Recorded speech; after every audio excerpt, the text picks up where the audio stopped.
Good morning, Saudi Daisy High School. This is your news. I'm Ryan Hart. I'm Jack Custer. Special congratulations to the Marching Trojans, Director Light, and the band staff for their incredible performance in their last competition of this year. The Marching Trojans brought home first place in every category: color guard, percussion, class, and grand champion. Sophomores and juniors interested in attending a governor's school program, applications are now open. Saudi Daisy High School JOTC will be hosting a blood assurance community blood drive on November 11th. The donation bus will be in parking lot A from 9:30 to 12:30 p.m. Any donations will count towards the school's numbers for the competition. The winning school will receive $30,000. Tuesday, November 4th, ETSU Blue Sky application workshop from 9 to 10 a.m. in the College and Career Office. Thursday, November 6th, FAFSA workshop with Eric Farmer from 9:30 to 2 p.m. in the College and Career Office. Tuesday, November 11th, mandatory school senior meeting at 9 a.m. Balfour will be here to distribute cap and gown information. Seniors will receive a document to verify their name for their diploma, and they will need to provide their height and weight for their cap and gown order. They will also receive other important senior information. This is an exciting meeting and all seniors need to attend. And this is a student-only meeting. Parents do not need to attend. A Saudi Daisy man is now facing charges after causing $100,000 worth of damages and making several people fear for their lives. Deputies responded to a domestic incident call in the 9000 block of Dallas Hollow Road. The sheriff's office says John Hawkins damaged multiple items in the home before getting a gun and firing multiple times at the ground. His wife feared he would shoot either her or their daughter. He then drove his Jeep Gladiator into his wife's GMC Yukon and into the back of the house, then through a neighbor's yard, running through a fence, hitting an above-ground pool, a deck, and an air conditioning unit before fleeing from the scene. He was found and arrested near the 8000 block of Dallas Hollow Road and is now facing multiple counts of aggravated assault, felony vandalism, reckless endangerment, and possession of a firearm while under the influence. Tuesday marks day 35 of the federal government shutdown. That ties the record for the longest ever shutdown in United States history. The Senate failed on its 14th vote for the GOP's stopgap plan to reopen the government, and neither side expects substantial progress on this election day, with key places from New Jersey to California. The impasse saved for both parties: healthcare funding. Sources tell CNN that Democrats are considering whether to accept a standalone vote to extend Affordable Health Care Act subsidies that are expiring. But there's no guarantee it would pass the Senate, so talks continue. Even with the shutdown continuing, help is on the way for Americans who rely on food stamp benefits. The Trump administration said on Monday that it would provide a partial SNAP benefits for November amid the government shutdown. The U.S. Department of Agriculture said it would tap over $4 billion from its contingency fund. That would cover 50% of current allotments for eligible households. However, recipients will not see the payments immediately. In court papers filed Monday, the administration said it decided against pulling money from other sources that would provide full SNAP benefits for November. The agency has said the program costs roughly $9 billion for the month. Remember, the contingency fund only has roughly $5 billion, and it costs roughly $9 billion for a month of SNAP benefits. So I think the arrangement is they're going to give half, at least half, to everyone. But here's the problem: it's very complex, is that it's administered through the states, and you have to recalculate all the allocations and how the checks go out. It's not, you can't just flip a switch and do that. It's election day in several states, and the results could reveal how voters feel about the overall direction the country is heading.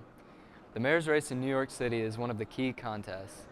Democratic primary winner Zohran Mamdani is facing off against former New York Governor Andrew Cuomo, who is running as an independent, and Republican Curtis Sliwa. Some national Democrats are leery about Mamdani, a self-described Democratic socialist, while House Minority Leader Hakeem Jeffries endorsed Mamdani almost literally at the last minute. Senate Minority Leader Chuck Schumer hasn't said who he supports. We'll have the latest election results Thursday on SDHS News. November has started out cool in the Tennessee Valley. But we could see our first freeze by the weekend. Here's Ethan Raincorn with your latest weather update.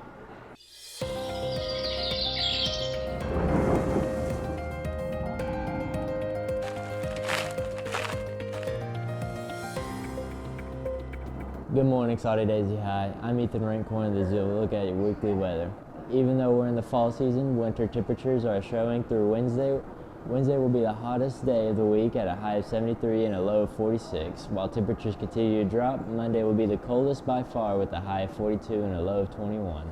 There will be chances of light rain on Friday and Saturday, so stay dry and keep warm. Thank you for listening. That's all for weather.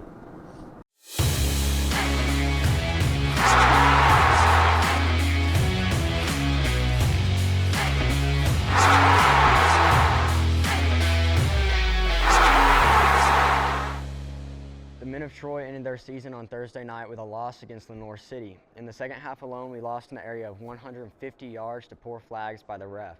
However, the game ended with one big victory for Soddy Daisy. Our very own Brent Mills was named Chattanooga CW News Friday Night Rivals Scholar Athlete of the Week. He was chosen because of his excellence on the field as well as in the classroom. Auburn fired coach Hugh Freeze on Sunday, a day after the Tigers lost for their 12th time in the last 15 Southeastern Conference games. Failing to fix Auburn's offensive issues in his 3 years, scoring 24 or fewer points in 17 of his 22 league games, Freeze wrote on Sunday, quote, "This is my fervent belief that great days are ahead of the Auburn football program. Thank you for allowing me to be a part of this chapter. I love this place, and I'll carry the friendships with me always." Now the Auburn family is looking for its 4th football coach in 7 seasons. The Tigers fired Gus Malzahn in 2020, Harzan in 2022, and now Freeze in 2025. Together, the school will end up paying $52.5 million in buyout fees. In college football rankings, top 7 stayed the same. However, BYU moved up 2, Texas Tech 4, OU moved up 7. And on the downside, Vandy slid down 6, Miami 8, and lastly, Tennessee was thrown down 9 after their loss against the Sooners. In the NBA, there's plenty of action. Giannis leads the league in points per game with an average of 34. Jokic leads assists, and Curry leads three-pointers made. The Sixers are on top of the Eastern Conference, and the Thunder on the West with the only perfect record of 7-0. That's all for sports. America received a sneak peek at some of the new balloons that will be flying over the streets of Manhattan on Thanksgiving. Volunteer handlers did a test run Saturday in East Rutherford, New Jersey, ahead of the 99th annual Macy's Thanksgiving Day Parade. Some of the balloons seen included Mario, Pac-Man, Buzz Lightyear, and Shrek. Shrek one, that's cool. The balloons are as tall as 3- and 4-story buildings. You can see off the balloons both new and classic at Macys.com. And of course, you can also see them during the parade set for Thursday, November 27th from 8:30 a.m. Eastern Time. That's all for your news, Soddy Daisy. Have a great day.